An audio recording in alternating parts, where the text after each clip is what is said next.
None of us asked to be here. But once we are, the question becomes, why am I here? And maybe just as crucial, what do I do with this life? You see, these are not the same question. One is about meaning.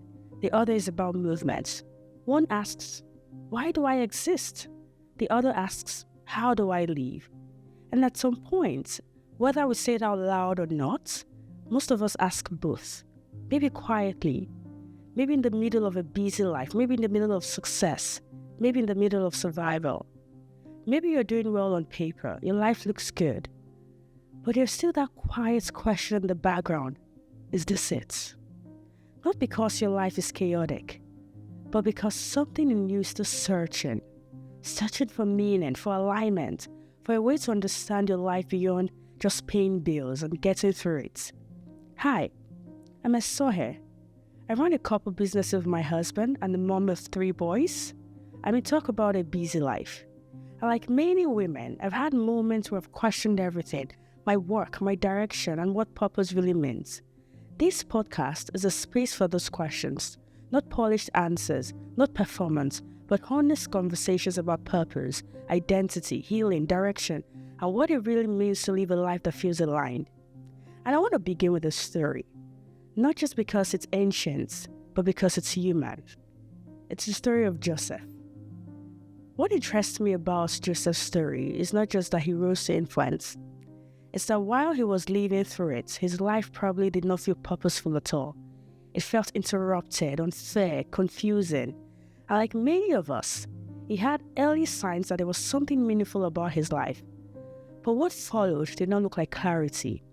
He was betrayed by his brothers, removed from what was familiar, placed in an environment he did not choose, overlooked, misunderstood, delayed.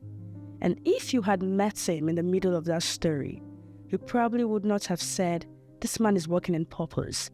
You would have said, his life has gone off course. But it hadn't. That is the mystery of purpose.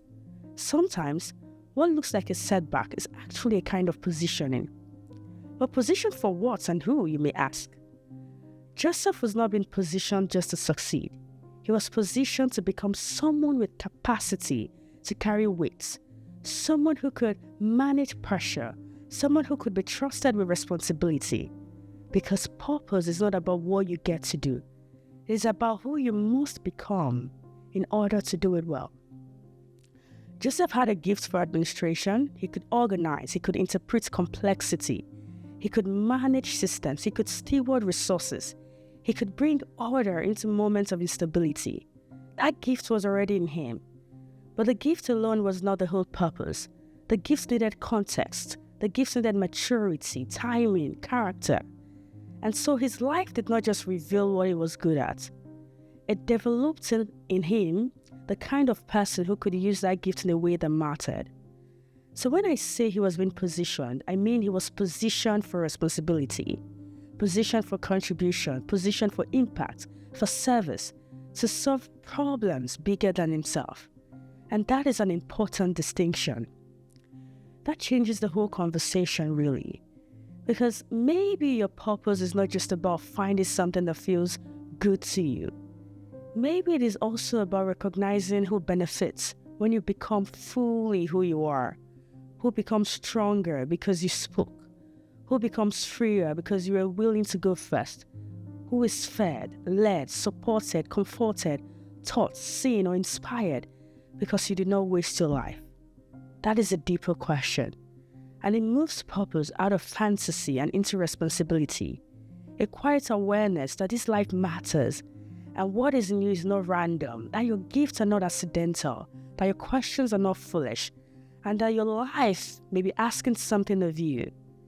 And this is where I think many women live, right in the middle, because purpose is not always this clear, defined thing.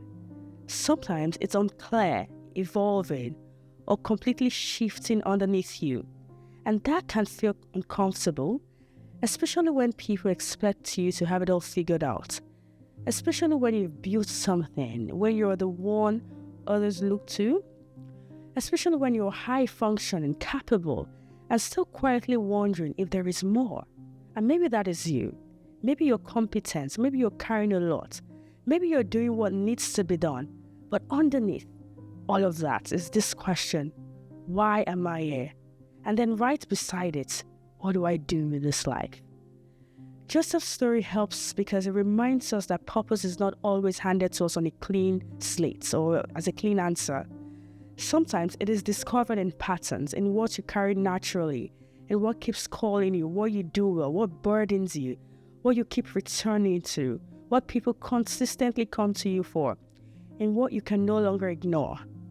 Your purpose could very well lie within your gifts, not just your talents in the performance sense, but your deeper wiring, the way you think, the way you lead, the way you care, the way you build, the way you see what others miss.